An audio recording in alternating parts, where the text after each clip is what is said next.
आणि आज बिनविरोधच्या मुद्द्यावरनं ठाण्यातलं आणखी एक प्रकरण समोर आलं विक्रम चव्हाण यांचं। विक्रम चव्हाण यांनी अपक्ष म्हणून उमेदवारी अर्ज दाखल केलेला होता, पण उमेदवारी अर्ज मागे घ्यायला ते तयार नव्हते। विक्रम चव्हाण यांनी सांगितलं की त्यांनी उमेदवारी अर्ज मागे घेतला नाही, म्हणून त्यांच्या सूचकावरती दबाव आणला गेला आणि अर्ज मागे घेण्यास त्यांना भाग पाडलं गेलं, असा दावा विक्रम चव्हाण यांनी केलेला आहे।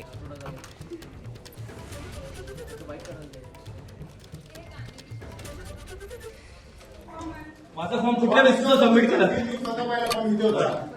फॉर्म कुठला मॅडम? मी सांगितलं, माझी बायको येऊन गेली स्वतः प्रॉपर शूट कर कसल्या कुठल्या बेसिसवर केलं? सूचक कोणी करू शकतो? मी माझा फॉर्म मी भरलेला आहे। नाही थांबा ऐक नाही तुम्ही माझा जे फॉर्म आहे ना काय सांगून घे, काय काय पण गेलेलाच नाही गेला फॉर्म ते आलेच नाही तो कसं काय करणार?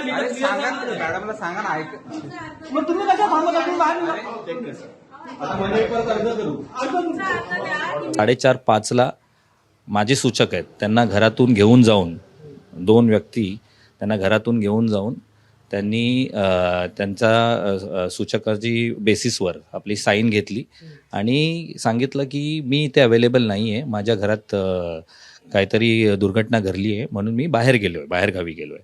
आणि ती लिस्ट आपल्या इकडे 7:30-8ला लागली। जसं मला रिअलाईज झालं तसं मी तिकडे गेलो आणि आपण म्हणजे तिकडे आपल्याला प्रवेशही करायला देत नव्हते। ओके, आता कोण कोण होते हे आपल्याला माहीत नाही। ओके, आणि आपण आतमध्ये गेल्यावर आपल्याला त्यांनाही रिअलाईज झालं की आता आपण खोटे तरीकेने आपला लिस्टमध्ये यांचं नाव टाकलेलं आहे। एवढ्या इलिगल वेनी तुम्ही कशी काय बिनविरोधी डिक्लेअर करू शकता किंवा कोणच नाही उमेदवार? एबीपी माझा, उघडा डोळे बघा नीट।